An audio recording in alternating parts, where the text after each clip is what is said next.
All right. So today we're joined by Arlene Mayfield. Really excited to share the time. We've been following her success for many, many years. And as many of you already probably know, you're familiar with the brand PetScreening. And, they're all across the country in so many great states, leading so many great people to bring some of the most important things to our business that impact our profitability, our efficiency, and the experiences we create. And so we're bringing Arlene in, and we're as we lead into the Multifamily Innovation and AI Summit, we spend time with innovative brands that are doing interesting things and creating value for organizations.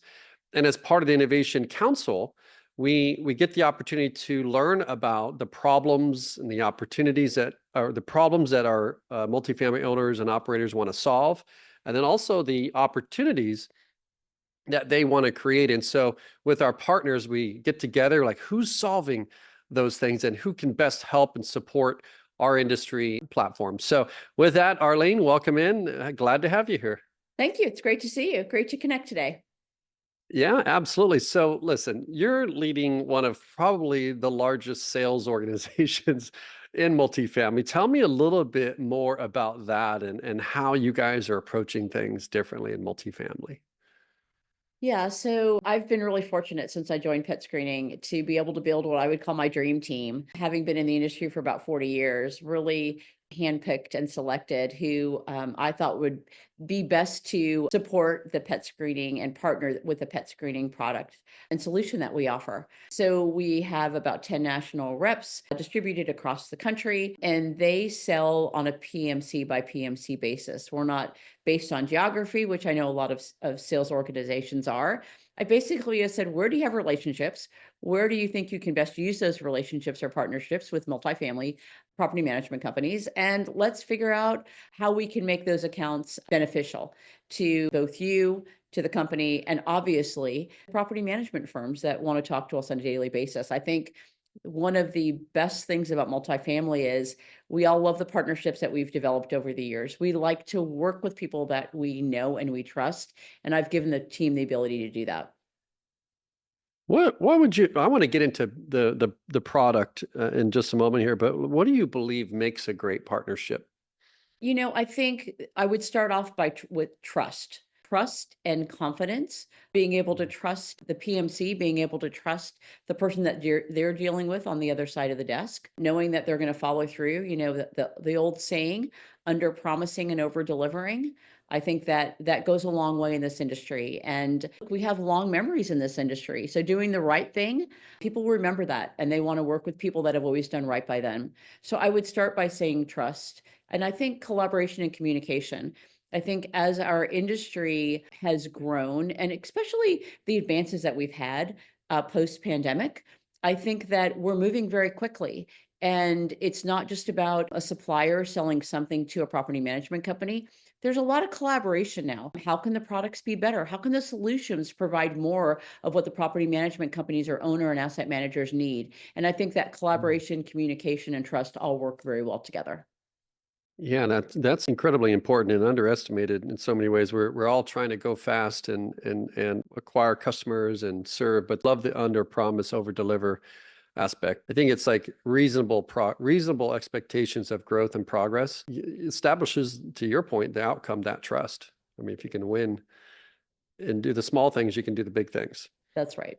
That's great. Very well said. I agree. Yeah, so tell me, let's talk about the product. What are you guys working on? What's the problem it solves? And who are you trying to spend time with? Yeah, so we know based on there's a lot of data out there on pets, right? We talk about at pet screening, pets being the new kids. There are more pets typically in households today than there are children in households today. It's just kind of how things have flip-flopped a little bit. So knowing that, we try to solve the potential pet problems that are on properties today. So when I think about our company, we've been around for 7 years.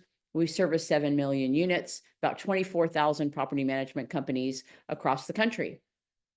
Through those 7 million units, we consider all of those long-term rentals. They may be rental homes, but they may also be one of the NMHC top 50. So we service everything from 1 unit to 900,000 unit property management companies and everything in between. So Our software has the ability to allow the prospective resident to define if one of three things: they have a household pet, they have an assistance animal, an emotional support animal, we call them ESAs, or they don't have a pet. And it really allows the property manager, again, no matter what size of the property it is, allows that property manager to know the demographic pets that are on the site. They know the demographic of their resident because they have them fill out an application as they're moving in. We're basically doing the same thing. As the resident is moving in, we partner with all the property management software systems. So there's two-way integrations. An email goes out within 15 minutes of the application being filled out that says, hey, you're applying for an apartment. We'd love to know if you have a pet. And if so, tell us a few things about your pet. So it's seamless. It's integrated within the property management software systems, as well as some other third-party systems. And we solve that pet problem because people then know which pets are on site and get lost, or, if they're charging pet rent and things like that, they have the ability to really determine how to do that. So let's lean into, you mentioned some of the potential problems. Maybe somebody listening in isn't thinking about all the potential problems they may be making assumptions about. Or how are people going about this process, I guess, if they're not a customer? What does that look like? One of the main things that we solve for and we're known for is the ESA, or the emotional support animal, and the assistance with the documentation associated with that. Since our inception about 7 years ago, we have processed about 1.2 million ESA, or assistant animal requests. We have a team of people in our Charlotte office, that's where our corporate office is, and they review about 25,000 requests on a monthly basis. If we are not reviewing those, then it's possible that someone on site is reviewing those, or maybe an in-house attorney or someone on the legal team is reviewing those. Oftentimes, the on-site managers are concerned that there are HUD guidelines, obviously, for the ESA requests, and we do everything in accordance with those HUD guidelines. So we take that burden off the on-site or even the in-house counsel, if you will. So there's great comfort in knowing that we're doing the same thing every day. We have a very tight process on how we review those, contacting the medical providers to make sure they are accurate. And so if that's not being done by us, oftentimes you'll hear some anxiousness or some uncertainty from the person that is doing it because they're very unsure if they're doing it correctly. And they're naturally, if HUD's involved, concerned of a potential lawsuit. Yeah, and I mean, you're talking about counsel doing this. I mean, that could be expensive. I'm just calculating the time, and then the training and turnover and all that plays out into another thing to manage. Absolutely. And when you talk about the cost associated with that, I'll bring that up at this point. We don't charge the property management company, and we don't have any contracts. So there's no cost associated with the property management company or the asset or the owner. We charge the resident only if they have a household pet. If they have a household pet, there is an annual one-time fee that we charge on an annual basis. Really keeps up their pet records. They get vaccination updates and some things like that. But if it's an ESA request or they don't have a pet, we don't charge anything. So it makes it very cost effective for the property management company or the owner. Right. And it gives them some distance to not be the ones to assert certain compliance, right? I mean, it gives you some space there as well, I would imagine.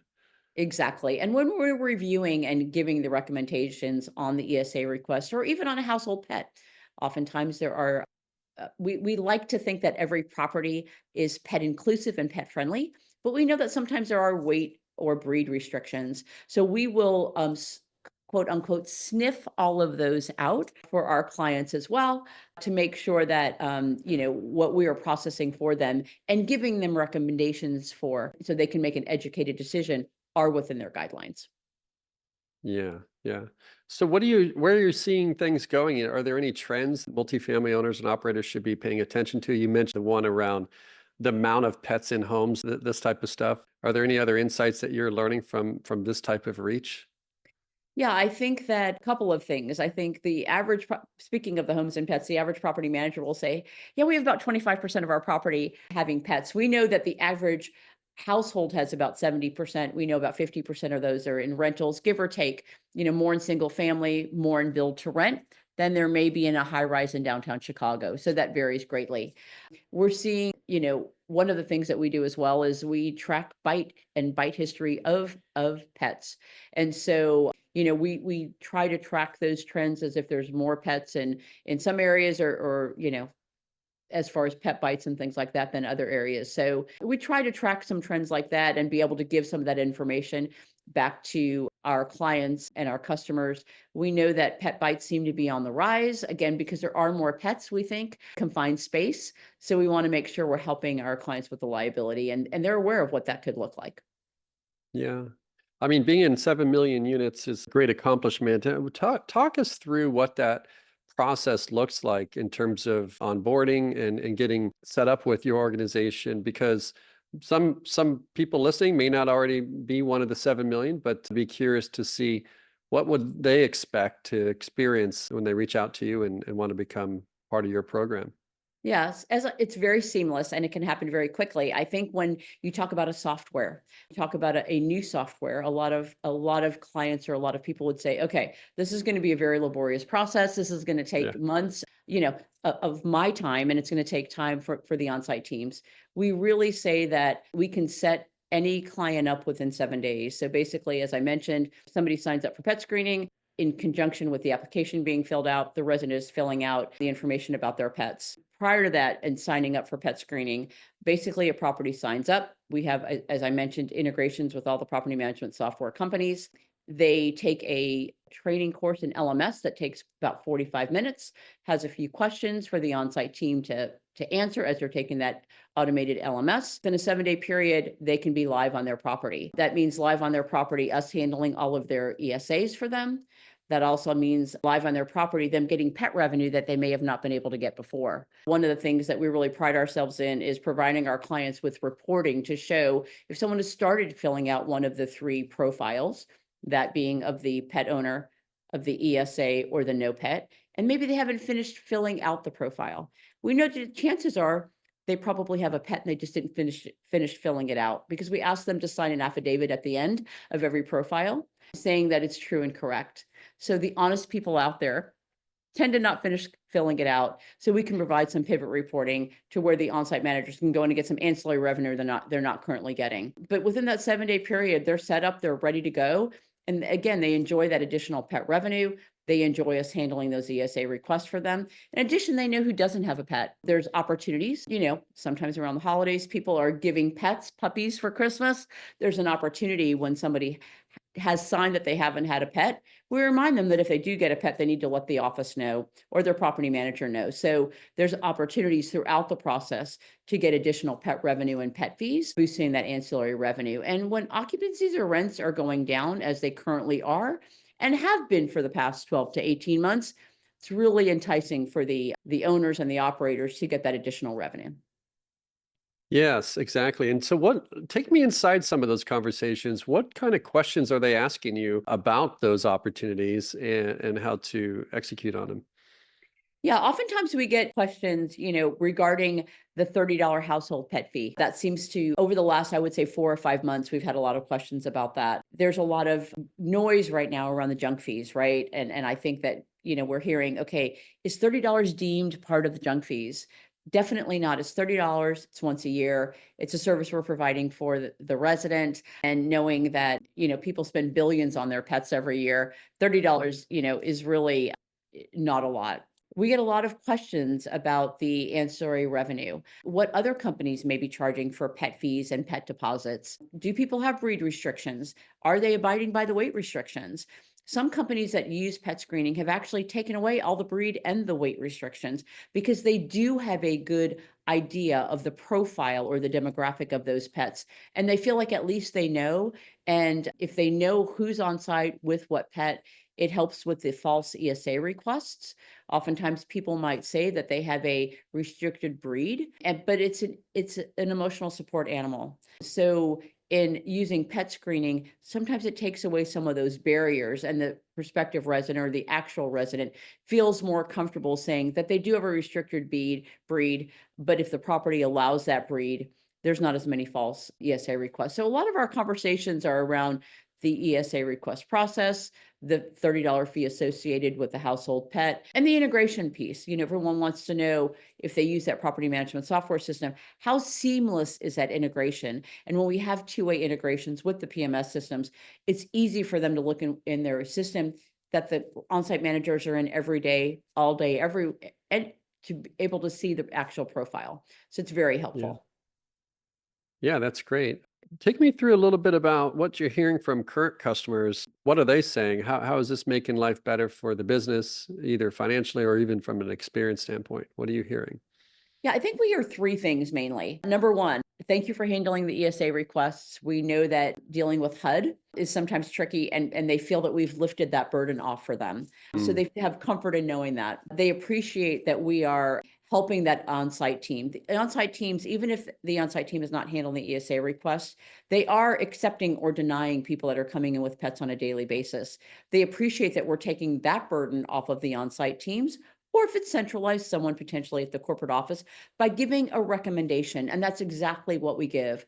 If there is a weight or breed restriction, and we dump those into our algorithm and let the on-site team or whoever's deemed the responsible party know that the resident that will be moving in may not fit within those guidelines based on what we call a FIDO score, like a FICO score. We give each pet a FIDO score. So if there are breed and weight restrictions, we may give someone with a German Shepherd, if that is a restriction, a 0 paw score. So we may make a recommendation that, the pet has a 0 paw score. They can still say they want to allow them to move in. We're just giving them the information. Sometimes the property's in lease up and they're just happy to have somebody come to the door. They have great credit. They just need to know what pet is actually there. So they feel good knowing that. The third thing is knowing that they don't have a pet. And we actually have residents that are happy when properties use pet screening because they know mm, that there is a process associated on site with mm. managing the pets. So it's interesting that since we serve 7 million units now, that the prospective residents are even in tune to what we do at pet screening. Yeah, are you hearing even in the sales process for renting, is that being positioned as a value? Knowing like even you're going into the bite records and all of that stuff. Most definitely. Most definitely. Prospects want to know and clients want to know what's happening with these pets. So that's absolutely correct. Yeah, interesting. What are the questions I should be asking that maybe I'm not asking in evaluating a company like yours? Yeah, I think that I always think that we're the best kept secret. And when I joined the company, I heard that from our founder and our owner that we're the best kept secret and people don't know who we are. I think that even a concept of knowing that there is a property management tool out there that allows people to track pets is something that most people don't know about. So when you ask, what question should I be asking? I think you covered a lot of what we talk about with prospective clients or existing clients. I think that you've covered most of those. Yeah. Are you excited about anything next? Are you guys looking at other adjacent opportunities? I mean, I'm sure you're in these conversations. Sounds like you've created some great relationships, adding a lot of value. Is there anything exciting on the agenda for what's next for the brand? Yeah, so while our founder developed this company as a property manager serving property managers, and that's really what we're about, as you can imagine, there has been a lot of interest from other companies. CEOs are, potentially trying to get people back into offices. So we've had some large office companies say, hey, can we use pet screening? Because maybe if we allow pets to come into the office, people will want to come to work a little bit more. I'm in our corporate office in Charlotte today, even though I'm based in Atlanta. And at any given day, there's, 20 to 30 pets in our office. And so people, usually dogs, people bring them in. So I think CEOs are looking at that. We're in the process right now of developing a short-term rental product. So basically, people want to take their pets on vacation. Oftentimes the hotels, or even if you're going to a condo or, somewhere on vacation, you can't bring your pet. So we're looking at developing a short-term rental, vacation rental product, very similar to what we do with long-term rentals, to allow people to bring their pets. If you're going to an Airbnb, you pay a deposit, but you can at least have your pet stay with you for the next week to a month if you want to. And then there's other verticals that we will branch out into as well. We've had some interest from many different companies in different verticals. So I think those will come within the next 12 to 18 to 24 months as we continue to build out pet screening. I love that. I love that. Thanks for sharing that. I think about like just the whole idea of the business that we serve, multifamily. There's always been this American dream to own a home, and I think that's all being reimagined in terms of access being the new ownership, right? Like you can go into a city, and even in the way that people work, they're not working 25 years for Intel, in Albuquerque That's and right. things like that. And so if they're moving around, it makes sense to have an understanding of the travel impact and even in the short-term experience, because I think a lot of that's coming into the industry as well. But I'm just curious, like in airline travel, I don't travel with my pets on the airlines and all that. What's that process look like? I guess have you guys thought through that, or is that mostly ESA governance versus Yeah. like just So frequent there pet is no traveling? there is no governance. So we have talked about it and we have looked at it because, I think we've all been on flights and people take their dogs usually out of their little carriers. And you're wondering, is this dog going to bite me? Like I was on a plane recently and the dog was walking up and down, the aisle, and it was probably an 80 or 90-pound dog. Oh my And, goodness. you think to yourself, right? Or even when you get in an Nowhere to go, right? elevator at a hotel, am I getting it in with a dog that is vaccinated? Do they have a bite history and things like that? So I think that as we think about pet screening and we think about, 2.0 and then versions past that, taking the learnings that we have in multifamily and that we've developed over the 7 million units that we have and you can imagine the rich data that we have supporting and behind that. I think, thinking about the airlines and, what we could potentially provide for them is something that we have spoken about. The airlines, I think, have an interest because right now they just charge a fee. And I have a sister that works at Delta. She's on the executive team. And she said, we charge a fee, but we have no idea about that pet. Is it vaccinated? Is it spayed or neutered? Does it have a bite history? How old is it? So all of those questions that we ask residents today, I think the airlines are becoming a little more wise as they've experienced, unfortunately, some liability issues. So I think it's a great question and it's a great thought. And we've talked about it a lot here. Yeah. So as you can imagine, with any company, even though we're in strong growth mode because we're past the startup mode, how do you scale? Where do you go first and how do you scale? And that's a lot of the conversations that we have. Where do we go next? And that's why we picked vacation rentals, because we think that is Yeah. the next natural step. And then what will be next on the horizon as we move forward. Yeah. I mean, spaces are spaces in many different places. Like you have office, right? Libraries, you have restaurants, all these different things going on. And our residents experience all these things as much as anything else. But I was just curious. That's interesting, how you guys approach this stuff. Very innovative, very visionary, and all, just really enjoying the partnership too, because, we aim to bring together top minds in multifamily, bringing in technology, innovation, and, making the business better for companies, but also increasing the value of the relationship of all of our clients when they introduce residents to their portfolios, making life and renting a better experience. So thank you for coming on. Thanks for the opportunity. I appreciate it Yeah, very much. yeah, absolutely. And so we're about ready to wrap. I'd love to leave you with, are there any final thoughts that you want to leave our listeners with before we wrap up? No, I think I've been in the industry for 40 years. We're always learning, right? And at Pet Screening, I would say we really like to collaborate with our clients and offer a solution that can save them money, provide additional ancillary revenue, reduce liabilities, and take care of their ESA requests. So I would love to talk to anybody about that and just uh, you know look forward to continuing to learn from clients so we can continue to develop. Amazing. I love it. Build with them. So I love what you're doing, love what you're working on, and we all love pets. So at least here we do. So Yep. Pets are the new kids, as we say, as I said earlier. Yes. Yes. All right. Well, thanks for coming on. And for that, we'll put all the notes in the show notes so you can reach out to the teams, and we'll see you guys in the next episode. Thanks for coming. Thanks so much. Have a great day. You too.